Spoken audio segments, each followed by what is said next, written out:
I have the great honor of introducing someone who has actually lived solutions and created solutions. Naheed Nenshi served as Calgary's mayor for 3 terms between 2010 and 2021. During his tenure, Calgary was named as the best city in which to live in Western Hemisphere.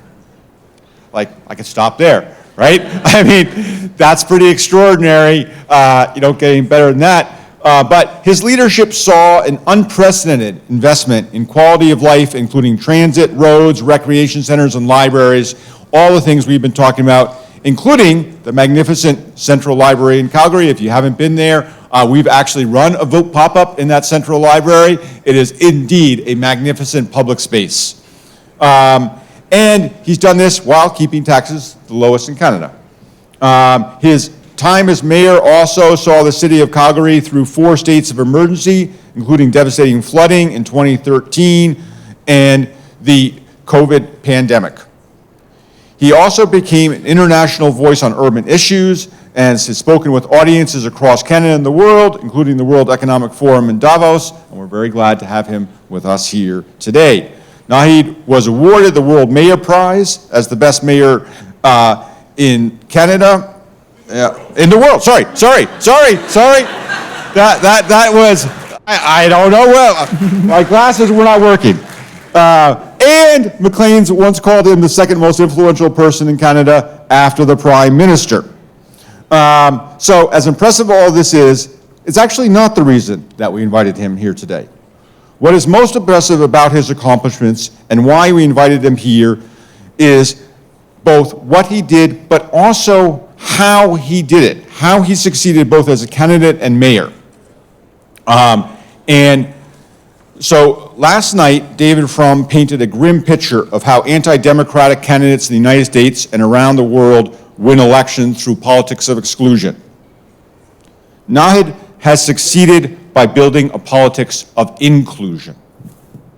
So what does that mean?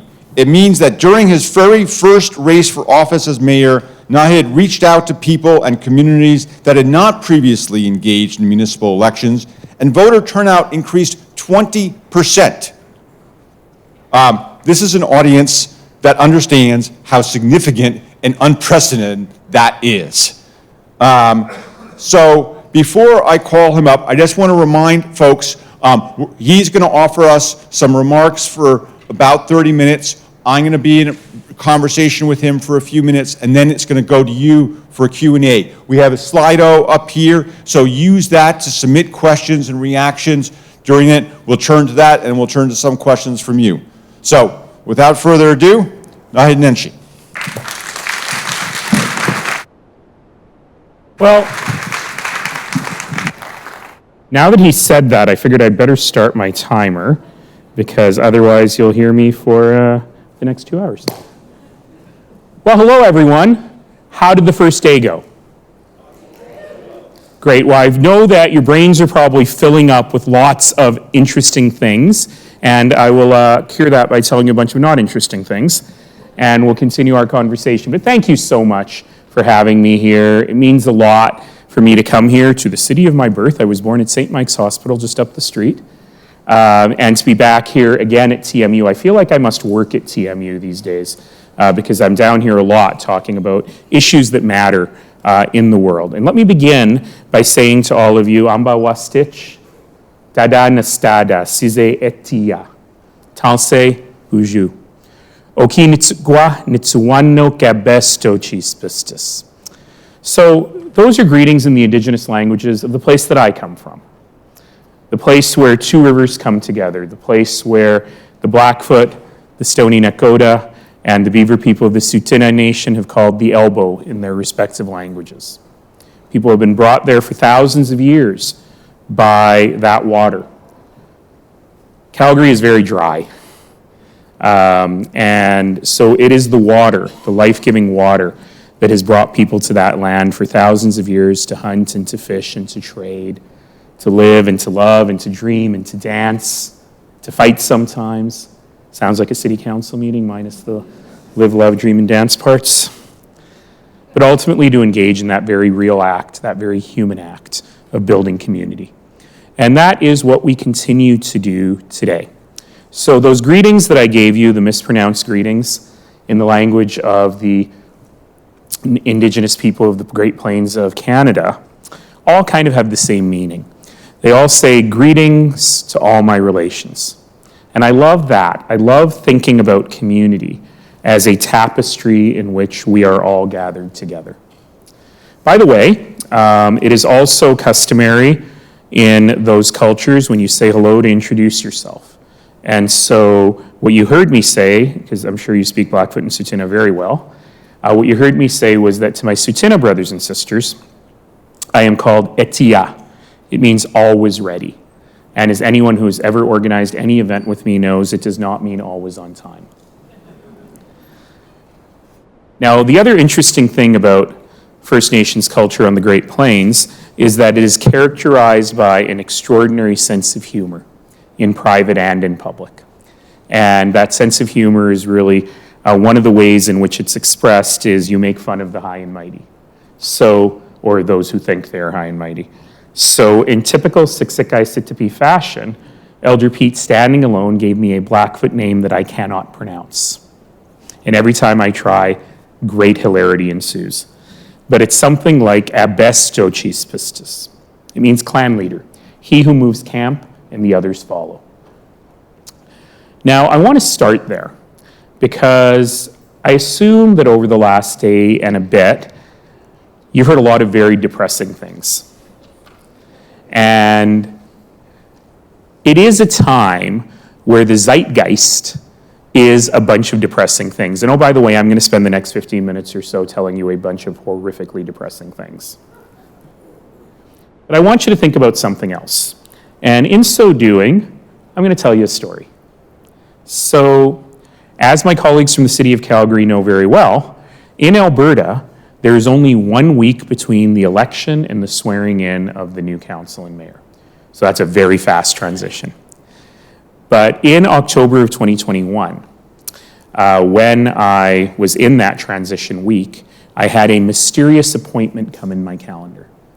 It didn't say what it was, it just told me where to go and what to wear. Now, it is not uncommon for people to tell me what to wear. But this was interesting.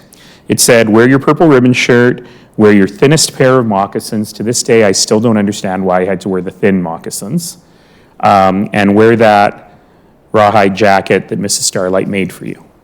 So obviously I was going to some sort of Indigenous ceremony. And I went into the room, and sure enough, it was an Indigenous ceremony. And the 7 chiefs of the Treaty 7 Nations, not the chiefs, but 7 representatives, 7 knowledge keepers from the Treaty 7 Nations were all there. And they were there to engage in ceremony with me. And the ceremony was that they were going to bestow upon me a ceremonial eagle feather headdress. It was a great honor. It was a remarkable thing. And it was a great honor really for me for 3 main reasons. The first reason was that the Siksika elder who was performing the ceremony also could not pronounce my Blackfoot name. So I felt very vindicated.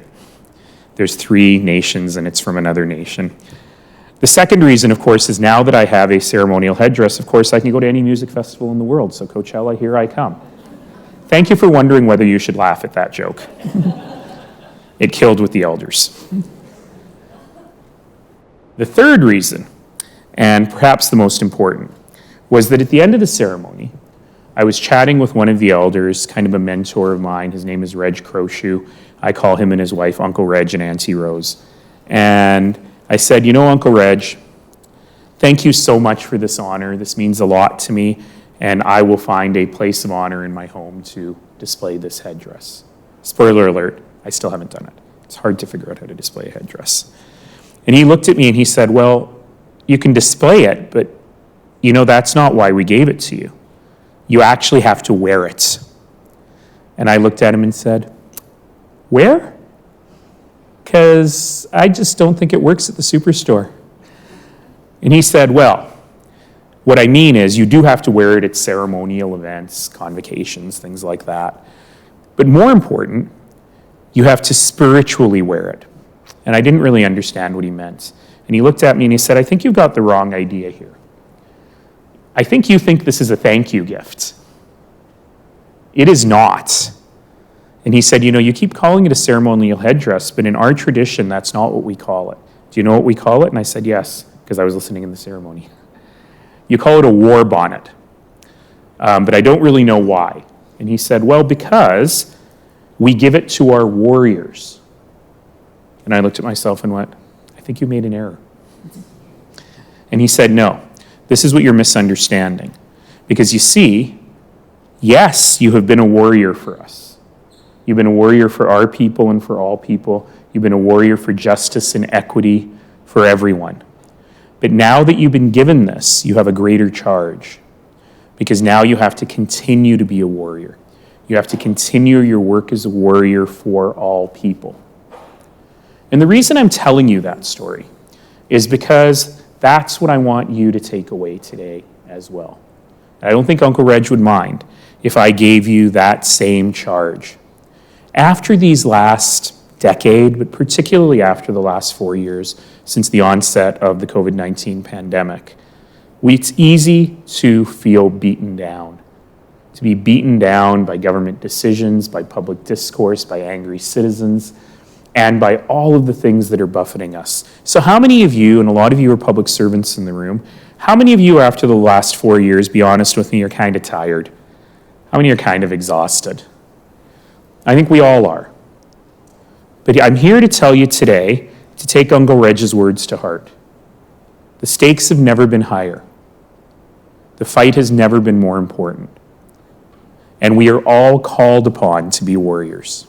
We are all called upon to be warriors in our workplaces and in our communities and in our halls of learning to ensure that we're keeping up the fight for a better community, whatever that means to you. So I hope that all of you will go away reinvigorated from this conference as warriors, because the stakes have never been higher. But I need to tell you that the fight is worth it. It is incredibly worth it, and there is joy in the fight, because it is a fight to build a better society for generations and generations of people yet to come. But it is hard right now. So I'm going to spend the next few minutes arguing to you that a combination of two things, one being a series of external factors, I call them external crises. There are probably 6 of them, and I'll talk about 5 of them briefly. A combination of those 5 things, any one of which has the potential to completely destroy our civilization, with a lot of the stuff you would have heard last night, a lot of deliberately designed work that is designed to destroy trust in institutions for short-term political gain. When we add those 2 things together, we find that we are at an extraordinary fraught moment for humanity around the world. But I will also argue, and I believe, that precisely because all of these things are hitting us at the same moments, that means that we're also living in a moment of unprecedented creativity. A moment where, because we don't know what the future will hold, we have the chance to create that future. I call it a wet clay moment. But here's the thing. Wet clay has a tendency to harden. And once it hardens, you cannot remold it without breaking it. So at this moment in history, we have a moment, a window of opportunity in which to craft a better, more just future.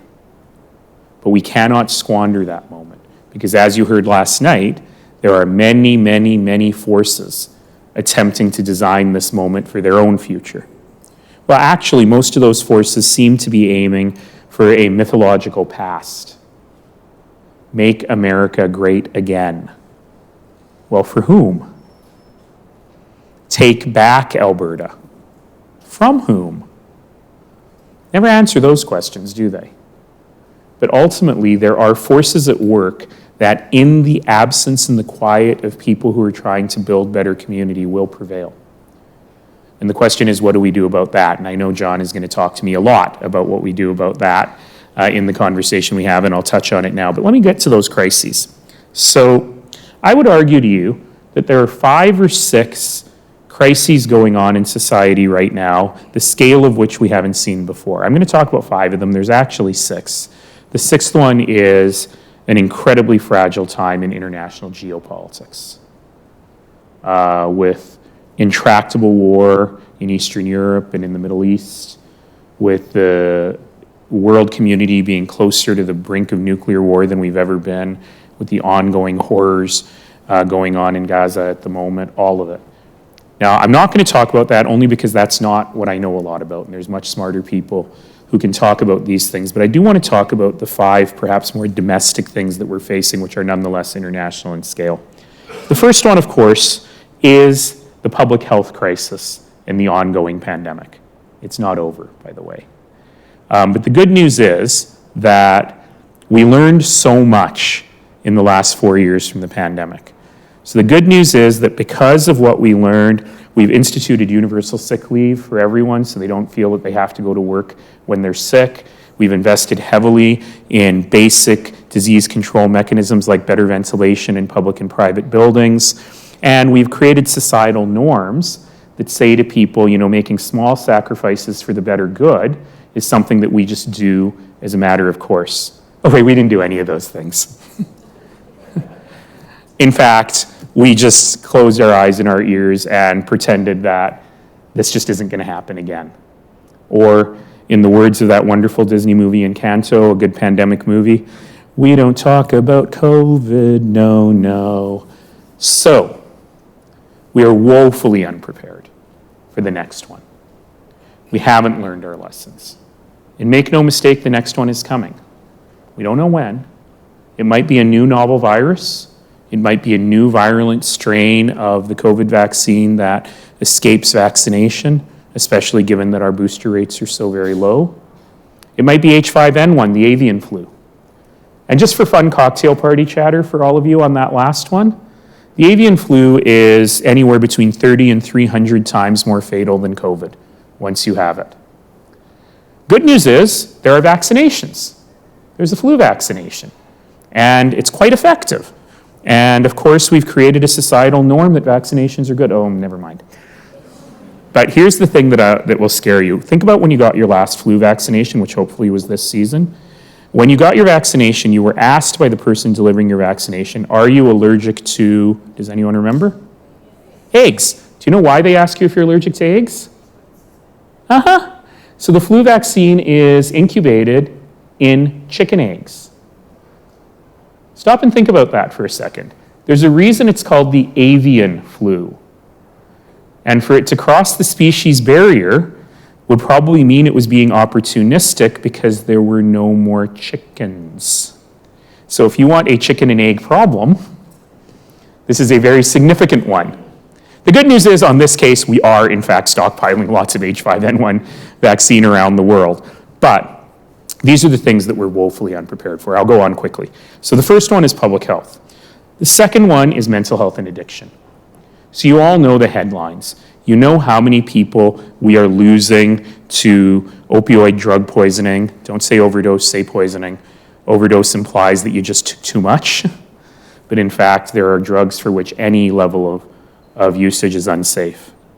So you all know those numbers. We've lost far more people to opioid poisoning in Canada than we've lost to COVID-19. But it goes far, far beyond the headlines. 1 in 4 of us will be formally diagnosed with mental illness at some point in our lifetimes. 4 out of 4 of us will struggle with our mental health. If you're in academia, that's usually by hour 2 of a faculty meeting. But every one of us will worry about this, and yet it's an epidemic, a pandemic that we hardly talk about. And so I won't get into much detail, but I was very happy that I made the cornerstone of pre-pandemic. I made the cornerstone of my 3rd term as mayor, the creation of Canada's first community-based action plan on mental health and addiction. It has a number of features, but I want to highlight very, very quickly. The first one is, there's 3 elements to it, and the first one is being well. And it talks about being well at home, in our workplaces, in our faith communities, on our sports teams, in our community groups, in our classrooms. And the only reason I highlight that for this room is because we have to think about how we're creating mentally resilient spaces for everyone as a design principle of everything that we do. So I'm a professor when I'm not being a politician. And when you think about the way that our courses are designed, I used to teach first-year marketing in the business school. And that is considered one of the 2 hardest courses in the undergraduate program. It is designed to break the students. It's designed that way. It's designed to be an incredibly difficult course to force the students to go to their limit in terms of what they can do. And somehow that's supposed to make them stronger and better. Why do we do that? Those are the kinds of questions that we need to be asking ourselves. Are they going to learn more? Are they going to be better marketers because we did that to them and forced them to do overnight, stay up all night projects with impossible deadlines?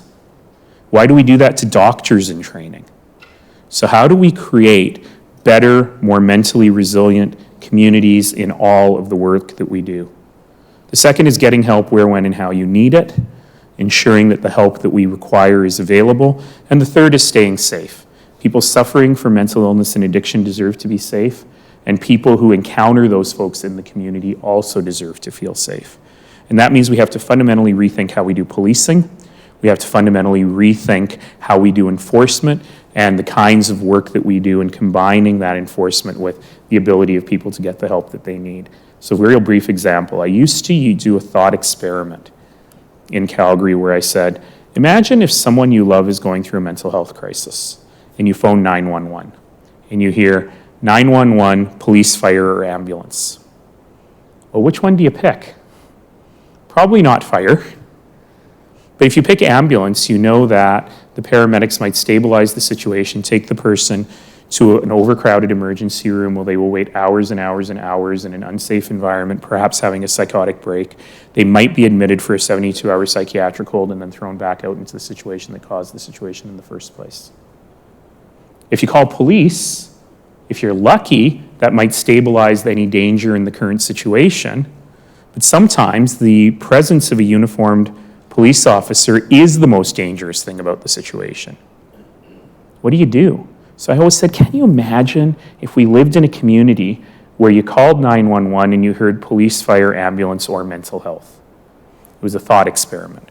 Well, I'm happy to tell you that in the city of Calgary since last November, if you call 911, you hear police, fire, ambulance, or mental health. And that mental health first response team has probably already saved hundreds, if not thousands, of lives in the few short months they've been in place. But here's the thing that I want you to think about. The city of Calgary, in order to staff a 24/7 mental health first response team, had to hire 19 people. 1,800 police officers. They had to hire 19 people. It was a tiny investment insofar as major systemic investments go, but an investment that has the potential to make huge change. But it required innovative thinking. It required putting the citizen at the center of the web of the work that we do and ensuring that we weren't bound by history and bureaucracy and how we've done things before. And those are the sorts of things that we need to be able to do for innovation. And I'm planting that seed now because I'm going to come back to it in the final part of my remarks here. I'm going to whip through the next 3 because obviously I'm talking too much and I'm running late, as I always do. So the third one is economic inequity and economic dislocation. So public health, mental health, economic inequity, and dislocation. The rates of income inequity in Canada are higher now than they've been since the Industrial Revolution. Since the beginning of the pandemic, we created a new billionaire in the world every single day. But at the same time, for most people, because of inflation and the affordability crisis, their quality of life has declined. And you cannot continue to have a society with such great amounts of inequity. When you add to that the ongoing automation of jobs, artificial intelligence, and all the rest of it, we're running into a real crisis on what is the definition of good work? What is the definition of a good job? And what does it mean to be able to have a good job throughout your career? And we are woefully unprepared to answer these questions. But when you layer on top of that, the fact that by design, we've crafted an economic system that only works when there is a seemingly inexhaustible supply of labor willing to work at below market rates. I'm a business professor, so that sounded very cold-blooded. Let me put it this way. People were shocked here in Ontario in the early stages of the pandemic to learn that some 95 to 98% of workers in the long-term care system were working part-time. And I was shocked that people were shocked, because for the first time, we were introduced to a large number of our neighbors. People who wake up very early in the morning, get on the bus and go to work, wake up our parents and grandparents, clean them up, change their diapers, get them ready for breakfast, and work with them through the morning. It's hard, physically demanding work. It's manual labor. And they do that until the lunch hour, and then they have to leave. And they'll go to their second job. And their second job might be at Tim Hortons, it might be at a different long-term care center. And they do that again. They get home late at night. They may have a few moments to spend with their own families before going to bed and repeating the cycle the next day. There's no hope for advancement. There's no hope for a future. Their only hope is in their children, that their children will have a different life than they've had. Most of these neighbors of ours are women. Most of them are racialized women. Most of them are victims of what I call the greatest bait and switch system in the world, the Canadian immigration system. And the thing I want to highlight for you is this is not an unfortunate accident. The system was designed that way. The operator of that long-term care center is paid in such a way that they've got a massive incentive to cut their labor costs. And they can only cut their labor costs. They're already paying minimum wage. How do you cut it less than that? You cut it less than that by ensuring all your staff are part-time so you don't have to pay benefits. And the system was designed that way.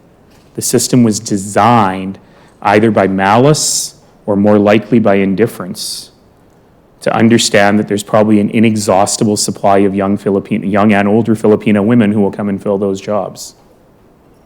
It's not a humane system. It's not a system that looks at reality, but I can tell you this, if we can design a system that is so unfair, that is so unjust, surely to God, we have the ability to design a system that works for people. And those are the kinds of changes we need to make happen. So that's number 3. Number 4, I won't even talk about because you all know about it. It's the ongoing climate emergency and climate crisis and the environmental situation we find ourselves in. For decades, politicians have resisted hard choices, and now the time for easy choices is long gone. And hard choices that are going to be incredibly dislocating need to be made now. We cannot now say we want to be net zero by 2050, and like in my province, then rejecting every single action that might take us to net zero by 2050 in the hopes that in 2047 it's someone else's problem. Time's run out. We can't do it anymore. The 5th and perhaps most important one, and the one that you see on campus every day, is a real reckoning on the issue of equity, on what I call the oldest question of humanity. How do we live together? How do we share this land? And when we look at the backlash against LGBTQ plus rights, for example, when we look at the challenges of going from reconciliation to what my friend Casey Eagle Speaker calls reconciliation, when we look at the incredibly heartfelt and passionate and meaningful protests on our campus that we as administrators and academics have no idea how to deal with, all of this together shows us that we are in a place where people are struggling to understand what it means to live with people differently than us. So those 5 things, the public health pandemic, mental health crisis, economic injustice, environmental crisis, and a reckoning on the issue of equity, together are causing this situation where people are feeling tremendous dislocation, where people are very worried. To give you one example, students graduating from this university today, for the first time since the Industrial Revolution, actually maybe not this particular university because of your student body, but generally, people graduating from university today, for the first time since the Industrial Revolution, are likely to be less financially well off than their parents. So think about how that makes the parents feel. I played by the rules. I did everything right. I worked hard. I played the game the way it was supposed to be played, and my prize was supposed to be that my kids would have a great life. And now that doesn't seem to be happening. Imagine how dislocating that is. Imagine how scary that is. And then you start to understand why the ground is so fertile for the kind of populism and misinformation that you've been talking about for the last day or so. That's where it all comes from. If people were feeling satisfied and happy and secure in their futures, it would be much harder to be able to sow those seeds of destruction. So when you take those things together and you add to it a very, very designed mechanism that is designed to tear people apart, then you start to see the challenges we have. So put on your tinfoil hats with me for a moment, and let me explain my theory on what we've seen over the last decade around the world in the rise of populist movements. You may recall some years ago, there was a scandal with a firm called Cambridge Analytica. But I think a lot of people didn't understand what it is that Analytica was doing. So to back up, there's a vast number of our neighbors who live in community with us who by and large didn't participate in the democratic process. They were angry, but they were also isolated. They didn't want to talk about their feelings on issues like equity and race and LGBTQ rights in public because they knew no one agreed with them and it wasn't polite, and they kind of kept it to themselves and they kind of seethed. But the one thing they didn't do is they didn't vote. Because why bother? All governments are the same. Nobody is going to represent me. It doesn't really matter. So what Cambridge Analytica was able to do is they were able to use some rudimentary machine learning work to look at the entirety of your life online. And so even if you weren't overtly saying racist or hateful or awful things, they were able to create a profile of you that said you're probably amenable to those sort of messages. And then here's the trick. They were able to bring those people together in social groupings like Facebook groups and Telegram groups, where suddenly people felt like, oh, I'm not the only one. There's others like me. Maybe this is okay. And then over time, peppered those groups with more and more radical messages. And then peppered those groups with pro-voting messages. Vote for our preferred party, and we'll be able to make change. And in so doing, they were able to take a group that never voted before and turn them into massive voter turnout groups. So they're super powerful now because they vote. And so this has led to a remarkable challenge. So I'll give you a little example. If I had asked somebody about trans people 3 years ago, it wouldn't even been on their radar. They would have said, I like RuPaul's Drag Race. And now you have this enormous anti-trans backlash. It's not because people woke up one day and said, I don't like trans people.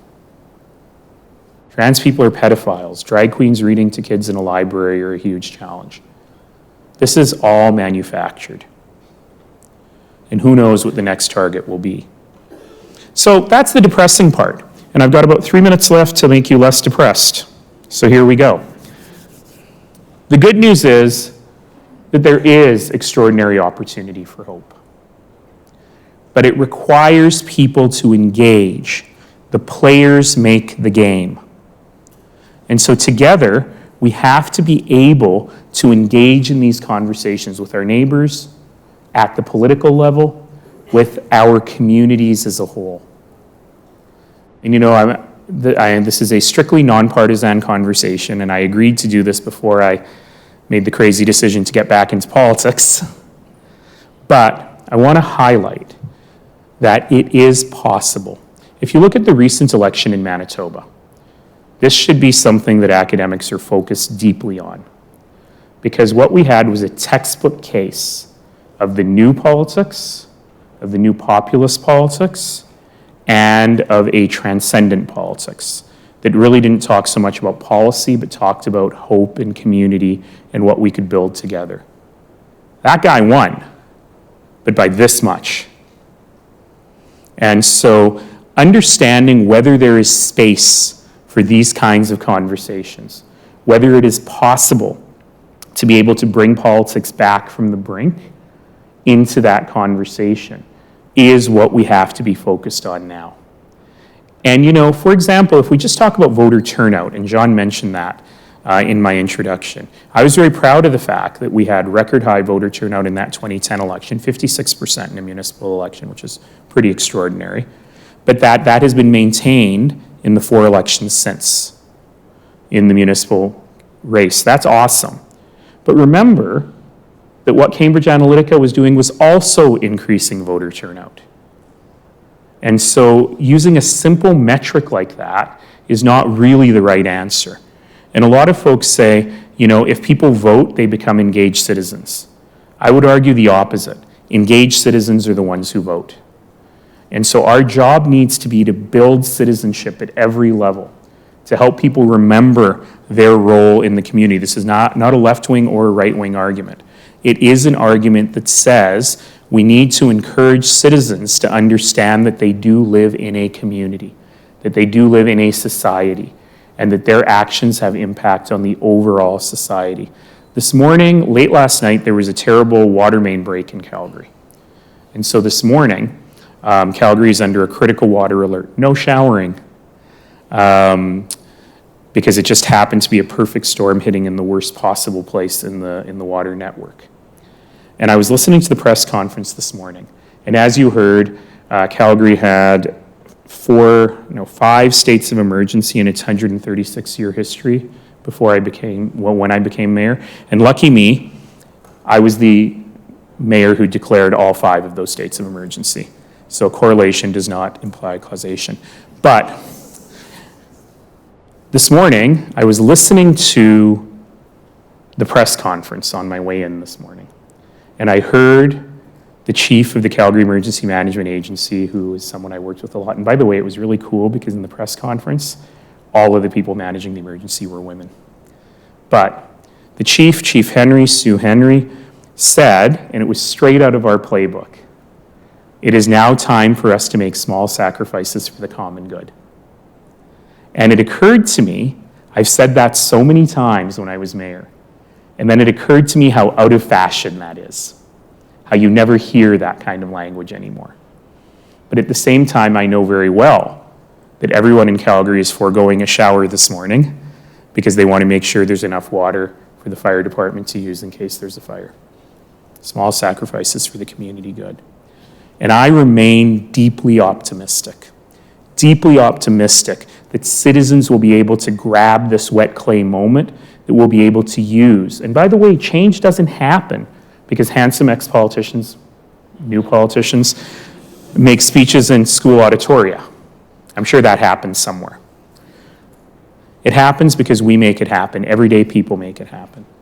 Everyday people make it happen using our everyday hands, our everyday hearts, our everyday minds, and especially in this day and age, our everyday voices. And that's what we need to encourage citizens to do, to speak out for the kinds of communities that we want, because better communities are not just possible, but all of those crises can be turned around as moments of creation for us to build those better communities. So I'm really looking forward to the conversation that we'll have now. I will pause there because John is freaking out, and we'll get John back up here on stage. Thank you all.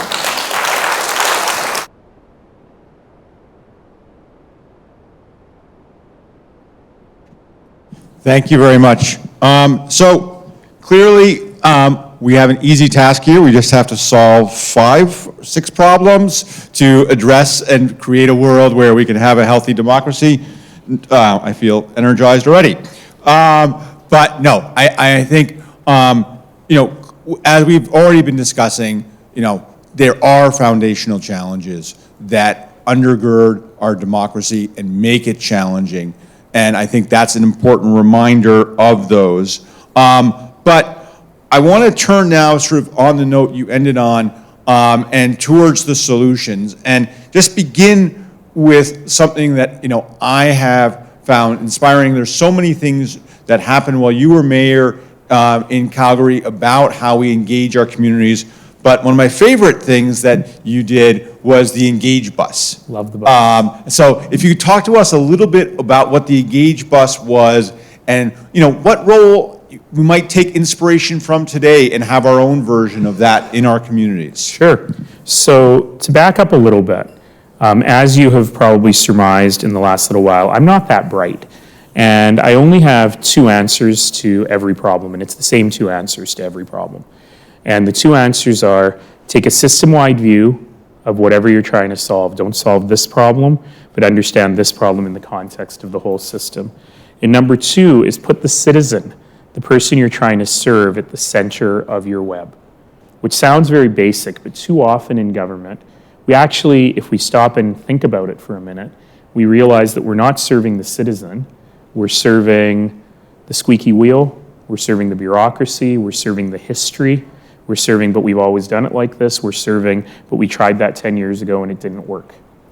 And one of the challenges you really have, particularly in municipal government, is that our forms of engagement really don't work for everyone. So you're going to have a multi-day public hearing at City Council.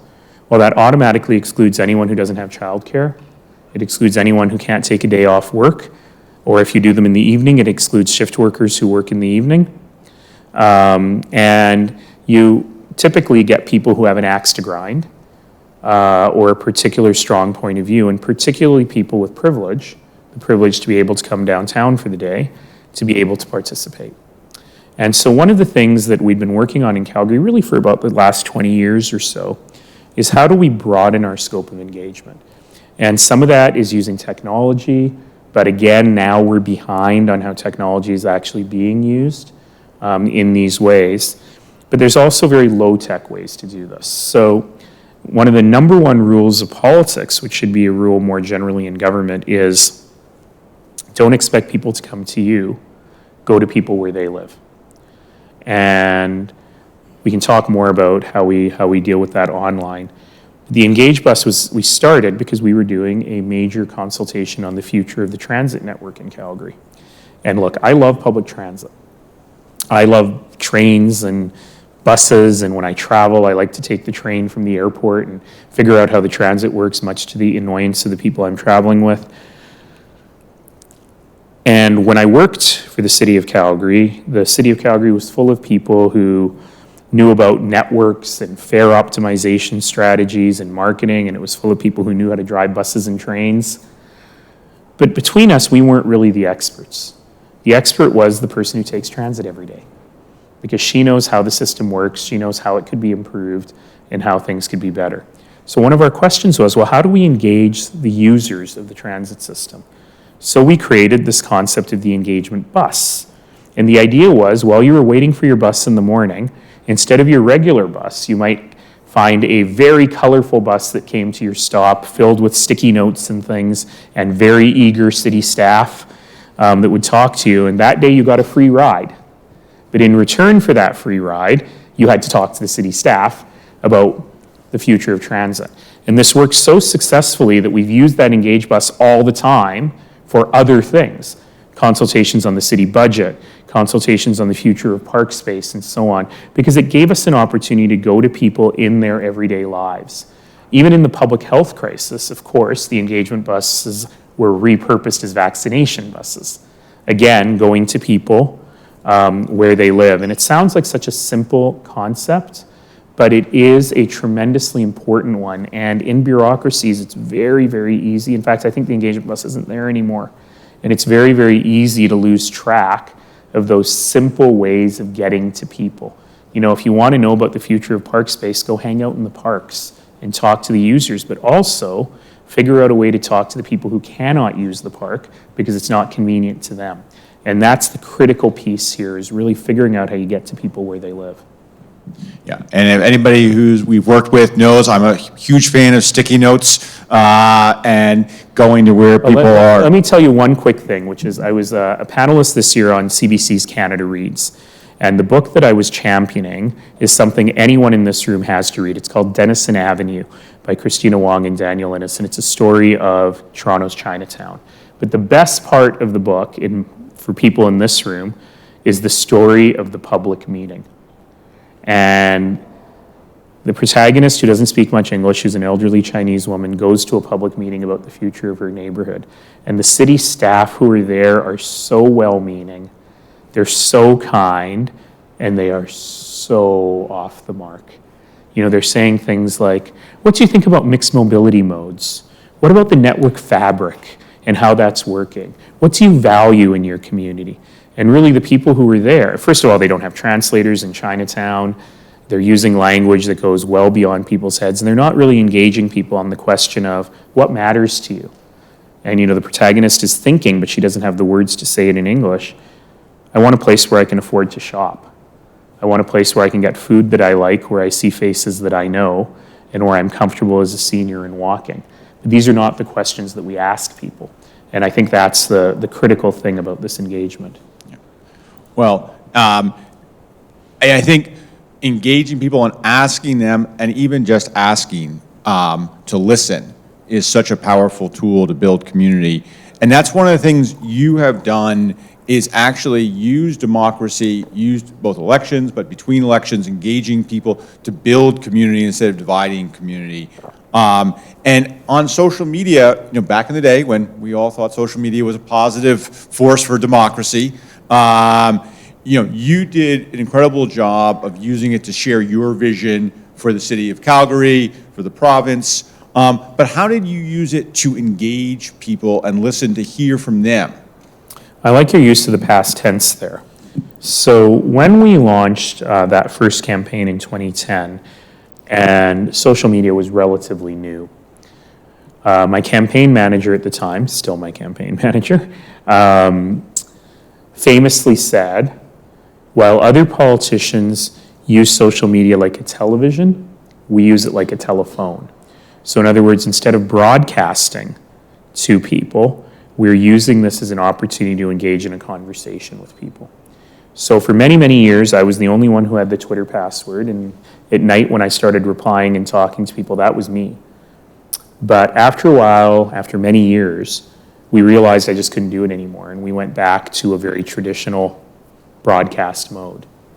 Now, that doesn't mean we need to completely abandon it, but it does mean that as it becomes more important in people's lives, especially in the lives of both much older people who really rely on Facebook and WhatsApp in ways that you would not have guessed even 5 years ago, and in the world of younger people who only communicate through social media. TikTok is the #1 source of news for people under 25. And so we have to figure out ways to engage differently. And you know, in the current interesting adventure that I am engaged in, if you were to go to my social media, you would see it's still very broadcast. But it's a different kind of broadcast. It's short video clips. It's a lot of fast-paced stuff that's a little out of my usual verbose self. But there's a lot of stuff going on underneath the hood. There's a lot of stuff going on under the engine. And the fact that over the course of the last 4 months that I've been in this campaign, we increased party membership by over 10 times. A lot of that is actually due to a different way of using social media. But unfortunately, it's not that platonic ideal of using social media for conversation. It's much more about using social media for identification of people with common values and figuring out how to get them more excited, which is really a shame because I enjoyed that previous back and forth and I haven't figured out how to replicate it again. And, you know, today, obviously, you know, you, when you were mayor, you know, were the subject of a lot of toxicity online. Towards the end. Towards the end. And many people today are stepping out of politics or not entering because of that toxicity. Yeah. So if you could speak to like those folks, and what do you say to someone to encourage them to step in? So this is, and I'm really glad you asked me that because this is what I ran out of time when I was giving my remarks, is that the net result of all of the things I talked about is a real eroding of trust in all institutions. And so the challenge with the eroding of trust, it's horrible in many ways. People don't trust science, they don't trust experts, whatever experts are, but they also don't trust the institutions of government. This is a very, very dangerous game, because if your entire shtick is, don't trust anybody except for me, at some point people will no longer trust you. And you probably heard a little bit about this from Mr. Fromm last night, because I've heard him talk about this before. But my sort of snarky retort to folks like that talking about things like that is, the arsonist is not allowed to call the fire department. And so if you've been part of that erosion of trust, Premier Kenney, you cannot then complain that that is what brought your downfall. And so the challenge now is, how do we rebuild that trust? So it's not about recruiting candidates anymore. It used to be about that.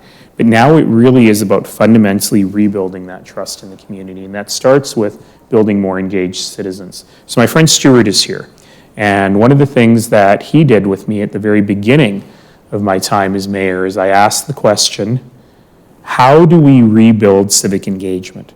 How do we get people more involved in their communities? And he and his team came up with a very simple program, which still exists, and you're welcome to steal it and use it in your own communities, called 3 Things for Canada. And all 3 Things for Canada is about is encouraging every citizen every year to do at least 3 acts of community service, whether it's mow your neighbor's lawn or join a nonprofit organization. It doesn't matter if it's big or small. It's all about creating a habit of community service and a thinking about community service. Marian Wright Edelman once said, service is the rent we pay for being human. And so figuring that piece out, I always use the Sanskrit word seva, which means selfless service. Encouraging people to indulge in seva is really important. But then there also has to be the actual recruitment of folks. Because look, who in the world would be dumb enough to go into politics in this day and age? Oh, wait. I was really enjoying my retirement, really. But at the same time, the players make the game. And so if folks are not willing to engage in the process, then it seeds the playing field to folks who are not necessarily working for the betterment of the entire community. And so we have to continue doing the work to get people to engage. You know, there's an organization in Calgary called Ask Her, which is all about getting more women to run. And they've done research that shows the average female political candidate has to be asked 8 or 9 times before they will run. But my critique of Ask Her, which they took to heart, good for them, was you can't just ask her. You have to fund her. You have to run her campaign. You have to help her get elected. You have to ensure her experience is a positive one that others will want to emulate. And that's hard work. And so what we really need to do is figure out ways that we're doing effective candidate recruitment, but that we're also supporting candidates through the process so that they have a positive experience. By the way, the exact same thing is true because it's harder and harder to recruit people to work in the public service. And we've got to be able to go to diverse communities and show them the benefit of being able to do that work. And I think we may have Ask Her here. Oh, so great. That is great. So find them, learn more. I want to go to questions from you. We're going to have time for a couple of questions. Helen, do we have any Slido questions? And then we'll go to the audience. Yeah. Yeah, sure. And I'll try to answer them fast. First question, when we talk about mental health, especially for kids, we need to talk about social media. How do you think social media has exacerbated the 6 crises that you had laid out in your talk? It's a very big problem, but also a very big opportunity. Because in some ways, people are better connected than they've ever been. So if you are having a concern that you feel like you're isolated, you feel like you're alone, you feel like you're the only one, and you can't talk to your parents or your teachers about it, there are opportunities for you to reach out to supportive communities. The challenge is that we're not doing a great job of teaching kids digital literacy and digital management skills, so it's not clear whether those communities are supportive or less supportive. And if I may sound like a right-wing reactionary for a moment, something that concerns me is the ubiquitous access to pornography, which is warping young people's minds in terms of what healthy sexual relationships look like. And so what we really need to do is look to the positive benefits of social media while really encouraging the building of resilience among young people. You know, when we think about the crisis of bullying that's always been there, and think about how that is magnified through social media, the way to solve that is not to say, well, you shouldn't bully people on social media, but it's to build the resilience in young people that they know that anonymous people on the internet do not have impact on themselves and how they feel about life. You know, politicians need to learn that too, frankly. But that's a lot of work that we have to do that fundamentally causes us to rethink how we help people learn to be citizens and act as human beings. Couple of questions, and Helen, are you going to be able to take the mic? Yeah, so a couple of questions here from audience.